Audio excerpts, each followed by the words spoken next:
আন্তর্জাতিক বাজারে অপরিশোধিত তেলের দামের ওঠানামা ফের নতুন করে চিন্তায় ফেলেছে দেশবাসীকে। বহুদিন তুলনামূলক স্থিতিশীল থাকার পর আবারও জ্বালানির মূল্য বৃদ্ধির আশঙ্কা ঘিরে উদ্বেগ বাড়ছে সাধারণ মানুষের মধ্যে।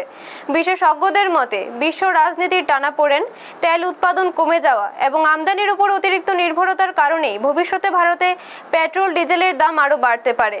ভারত বিশ্বের অন্যতম বৃহৎ তেল আমদানিকারক দেশ।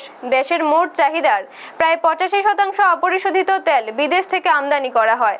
ফলে আন্তর্জাতিক বাজারে তেলের দামের সামান্য পরিবর্তনও সরাসরি প্রভাব ফেলে দেশের অর্থনীতি ও সাধারণ মানুষের দৈনন্দিন জীবনে। জ্বালানির দাম বাড়লে শুধু যানবাহনের খরচই নয়, পরিবহন ব্যয় বৃদ্ধি পাওয়ার কারণে নিত্য প্রয়োজনীয় পণ্যের দামও বাড়তে শুরু করে। অর্থনীতিবিদদের একাংশের মতে আন্তর্জাতিক বাজারে ব্যারেল প্রতি তেলের দাম বৃদ্ধির পাশাপাশি ডলারের তুলনায় ভারতীয় টাকার দুর্বল অবস্থান পরিস্থিতিকে আরও জটিল করে তুলছে। এর ফলে তেল বিপণন সংস্থাগুলির উপর অতিরিক্ত চাপ তৈরি হচ্ছে। যদিও এখনো পর্যন্ত কেন্দ্র সরকার সরাসরি জ্বালানির দাম বৃদ্ধির কোনো ঘোষণা দেয়নি, তবুও বাজারে আশঙ্কা বাড়ছে।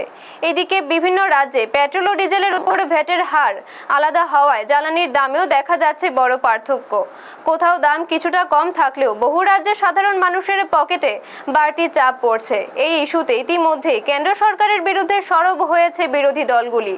তাদের অভিযোগ, আন্তর্জাতিক বাজারে তেলের দাম কমলেও তার পুরো সুবিধা দেশের সাধারণ মানুষ পায় না। অন্যদিকে কেন্দ্র সরকারের দাবি, দেশের অর্থনৈতিক ভারসাম্য বজায় রাখা এবং বিভিন্ন উন্নয়নমূলক প্রকল্প চালিয়ে যেতে বর্তমান কর কাঠামো গুরুত্বপূর্ণ ভূমিকা পালন করে। পাশাপাশি বিকল্প জ্বালানি এবং বৈদ্যুতিক যানবাহনের ব্যবহার বাড়ানোর দিকেও জোর দেওয়া হচ্ছে বলে জানানো হয়েছে। সব মিলিয়ে আন্তর্জাতিক বাজারে তেলের দামের পরিবর্তন এখন দেশের অর্থনীতি ও রাজনীতির অন্যতম গুরুত্বপূর্ণ আলোচ্য বিষয় হয়ে উঠেছে।